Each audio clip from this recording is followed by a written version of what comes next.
And KAZUMA will get another triple on the board. That is 3 triples on the board here. KAZUMA's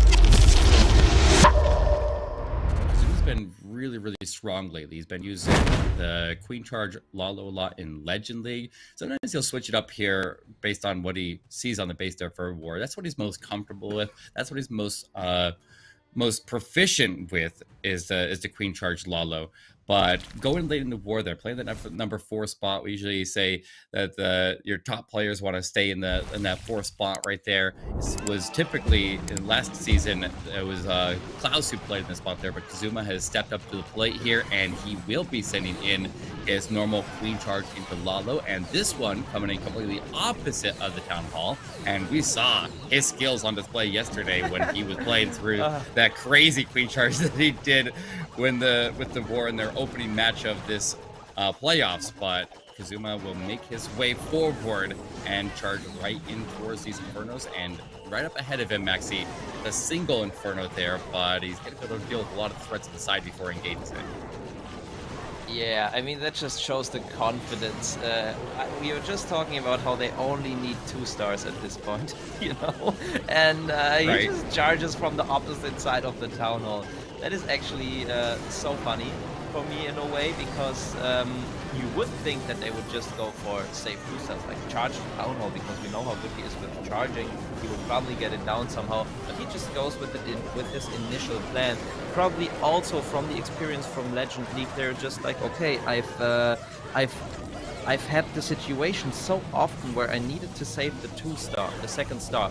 For example, in Legend League, that I feel comfortable being able to pull it off here. But honestly, Eric, the Queen died earlier than he wanted here, I think. So he needs to invest his spells wisely now to get into the Town Hall, even though I am expecting a Tornado Trap somewhere around there. I haven't seen it go off yet here, so he's still got the CC chasing down his World Champion right there, but she's getting through that scatter shot. I'm not too worried about that. I'm more worried about whether he can get the Town Hall down, because if he doesn't get it, then Sword could swing. He's got the Tornado Trap right there, but it's holding the Hound in a tanky position. The blue step in. Okay, I think he's got it under control. Rage up, Warden through, and he still has a chance that he can still even triple this. The World Champion surges through. She has the healers. He goes invisible to keep her and the blues protected. He's got blues on the outside of the base, and that World Champion making a beeline charge right towards the scatter shot. It looks like she's down now. Okay, I was getting too excited about the World Champion, but that's okay. He's still got so much force moving here. He still has a chance to get the scatter shot down and triple this match. So impressive. Yeah, we were worrying about the 2nd star there, but as his balloons are finishing the last couple of defenses, especially that fearsome scatter shot, we can already see that this is going to be the next 3-star with 30 seconds on the clock, Eric. Wow, impressive stuff there. And you can, you know, maybe that was the relaxation, the comfort we were talking about earlier, but in a good way, you know. They didn't take it too easy. He was just so relaxed. They can stop KAZUMA. Loop Zera on defense. KAZUMA going to be sending in Lightning and Hog attack with a Queen Charge. Now, this is interesting. Wow. Because he's got 27 Hog Riders, but he has 0 heal spells. And if you're investing all of this Lightning and running a Queen Charge, that leaves you 1 Rage, a couple of freezes, and an invisibility to push everything else through this base. So that Lightning has to remove damage off of the Queen as she makes her way forward, and it is able to do that by taking out some of those internal buildings that is going to be working next to where the Queen's entry. So take out everything that she can't reach and make so she doesn't need those extra rages, and she can just sustain without it. But Flameflicker is going to make its way towards the Town Hall, and hopefully it gets there, because if it doesn't, that could swing the war. Yeah, we've seen it, in fact, in the first 1-star for Clash Champs, where the Flameflinger was supposed to get the Town Hall, did not, because of a Tesla that popped. So let's see if KAZUMA now reacts. Yes, he does. Perfect timing there on this Hog Rider to check for traps, to check for Teslas. Also, he triggers that Inferno Rage Tower, Rage Spell Tower. No Inferno this time, but maybe that was a hint for Town Hall 16. Let's see what Supercell come up with. Maybe we can ask someone later about it.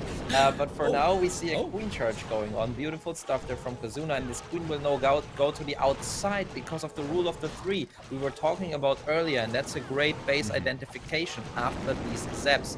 Town Hall takedown seems to be secured, and I think he's preparing for the next step in this attack. Here comes a wall break behind the Queen while she's continuing to tank the defenses in the area. It is successful. She will take the turn, and she's turning back to but a Rocket Balloon! Rocket Balloon! He freezes the Rocket Balloon at the Flame Flinger! Town Hall, don't come off of it, don't come off of it, take the strike, takes the strikes. I think he's got enough fire damage on the ground. He just needs to outdo the healing from the battle builders in the area, and the fire will keep on burning. The Town Hall is lit up, and it goes down. Wow. A little bit of a crisis moment right there, but he is able to respond. It does cost him a freeze, and now here come the Hog Riders in from the left side of the base. It depends on the Warden ability. He uses it early. He doesn't have any spells, so he cannot find too many giant bombs there after this Warden ability. And I mean, the Hogs have already gotten significant damage. They are all pretty low, but there's no more splash damage except for this back-end multi-inferno. And he's got a Royal Champion with the ability. He's got a spell, but the time, Eric, the time is running low. I think time might be his biggest opponent right now. He's okay on time, though. He's sitting at the Phoenix. He's going to sit back and turn onto the storage. There's a Wizard on it. He's got the top corner working to get cleaned up over there. The Queen is somehow still alive. I don't know how she recovered it, but he has the RC ability. He can pop that, and that will finish like KAZUMA base. And I'm really curious whether that last attack tripled or not. I have no idea, but this attack definitely has some solid potential. I'd love to see the Queen Charge Recall hybrid attack against bases that have the Town Hall off in the corner, and then the Eagle Artillery is completely exposed to walk into the Queen on the complete opposite side of the base there, Woody. But that makes so that if he trims out both of those areas with the Queen coming to the bottom, okay, not what I was expecting at all here, Woody.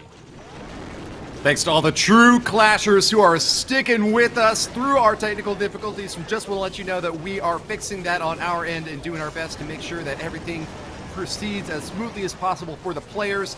We will make sure to show all of the attacks and are delaying the next war so that we don't miss any of the action in the grand finals. We have now got Ice Golems popping on out from the CC. Might potentially slow down some sort of troops up there, but not these Hog Riders and Miners. They're going to be locked onto the defenses, and with support from the Grand Warden popping that Eternal Tome early on to keep them as safe as they can. The multi-target Inferno is now starting to heat up, and there's another one raged behind it. This is not a good position at all for KAZUMA. He is really having to force his way through, but can he do it? Might just be able to. Enemy Queen's going to get frozen up, and a rage spell for those Miners as well to take her down, Eric. Ooh, nicely done. And the wall break on the left side of the base there to get the Queen in the single Inferno so she can reach in there and snipe that off. Without rage and that freeze on that defensive Queen was what I was most worried about. He quickly identifies the weakest point of the attack, and he is reinforcing it right there. Quickly wipes through this base, and KAZUMA will get another triple on the board. And KAZUMA will be going in next. He will strike for NAVI with a Queen Charge into Lalo.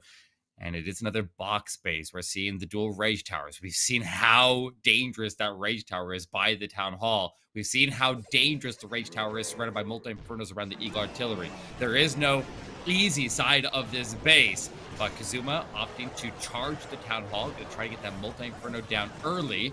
And as he makes his way forward, we will have the CC drawn out. Unless he can pull it out early, he will be locked onto the monolith when he fights the CC, and obviously that always presents some problems, and we'll see how he handles it here. But he wall breaks into the multi-inferno, and looks like he'll have a direct line approach into the Town Hall area, and there's a ton of damage right there, especially when that Rage Tower pops, and the dual Ground Expo picks up. That's how Gaku's Queen died through ability early on in the war, and KAZUMA able to push through, stay alive, but he still has a lot more time that this damage will be sustained on him, Maxi. Yes, but he did so good there with the invisibility spell, because we know that the Warden actually does so much damage, and using another invisibility spell. He was prepared for that, but the Rage was a little late. Okay, reacting right there with the freeze. Monolith is on the Queen, but he sent the King in just in time. We can see how much thought KAZUMA has put into this charge with the number of spells that he brought. And now the Queen will have to face the Monolith and the Clan Castle troops in just a second, standing in the Town Hall Poison. That could be devastating. That's why he uses the Queen ability right away. And notice how he has 2 wall breakers left, so he wants to still get deep into the base, I think. Oh yeah, he's not done with his queen. She wants to go all the way into the Eagle Artillery and the 2 multi-infernos. He wants even more than this queen has already claimed. He's got the freezes. Slammer comes in at the bottom. Lalo in from the left. And he's got his road champion with her ability as she fights off the defensive CC. The queen's able to avoid the CC and get directly to that monolith with her ability, but that means she does not have an ability for the defensive queen on the backside. So have a freeze on standby. Be ready to protect her. And I guess the Blues need to get the ward ability. Okay, he waited as long as he could there, and he still hasn't popped it. Why? Maybe he's waiting for the Blues to get targeted. He is delaying his ward ability for eternity there. Finally pops it. And he did end up losing his queen, but the healer is transferred over to the world champion and will continue the charge. And he snuck in headhunters to cross through under the word ability, and he reaches across the base, and there it is. Maxi, NAVI has done it. KAZUMA gets it done. That was a crazy queen charge, and he pulls through in the end, passing the Silas off and locking in our first triple of the war. Yeah, that was a brilliant attack there, not gonna lie. The value there, the way he planned out this charge, like he estimated exactly how...